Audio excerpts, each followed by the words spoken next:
আসসালামু আলাইকুম। তামান্না ব্লগে আপনাদের সবাইকে স্বাগতম জানিয়ে আমি আমার আজকের এই ভিডিওটি শুরু করছি। আশা করি আপনারা সকলেই ভালো আছেন। আলহামদুলিল্লাহ আপনাদের দোয়া এবং ভালোবাসায় আর এত তীব্র গরমে আমিও ভালো আছি। এত গরম আর এত রোদ, কি বলবো।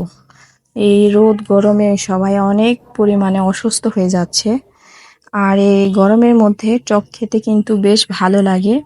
দুপুরবেলা গাছ থেকে একদম কাঁচা কাঁচা আমগুলাকে ছিঁড়ে এগুলা এখন আমের ভর্তা বানাবো।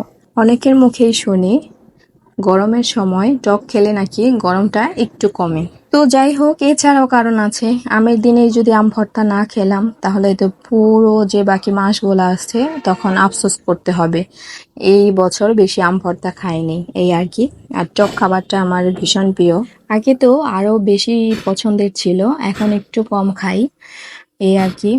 আর টক জিনিস কিন্তু একা খেতে ভালো লাগে না, যত বেশি মানুষ হয় তত বেশি ভালো লাগে খেতে। এখানে আমি একা খাচ্ছি না, আরও মানুষ আছে খাওয়ার জন্য। আজকে বাসায় অন্য কাসন্দিগুলা ছিল না, তাই তো এই রাঁধুনিটা আছে, সেটা দিয়ে আম ভর্তা করলাম। আর আম ভর্তা খাওয়ার পরে এই শেষের যে শিরাটা আছে এইটা নিয়ে কিন্তু খুব টানাটানি পড়ে, এটা বেশি টেস্ট লাগে।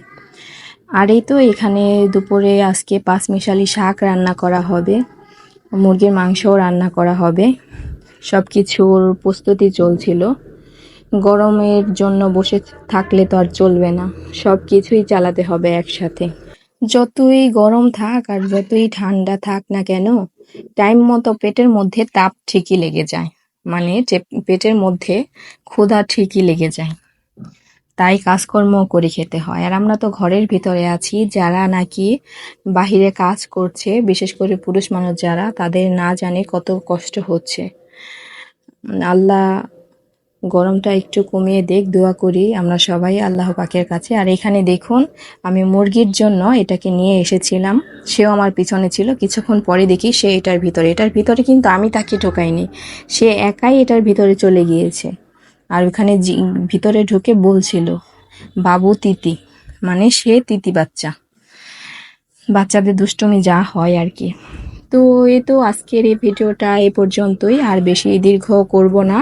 আপনারা সবাই সুস্থ থাকবেন, ভালো থাকবেন। আর এই গরমে সবাই বেশি বেশি পানি খাবেন, ওটস লাইন খাবেন। আর আমরা বড়রা তো খাই, বাচ্চাদের আমাদের প্রত্যেকটা মায়ের বাবার উচিত বারবার তাদের পানি খাওয়ানো, কারণ প্রচুর ঘামায় এর জন্য। তো আল্লাহ হাফেজ।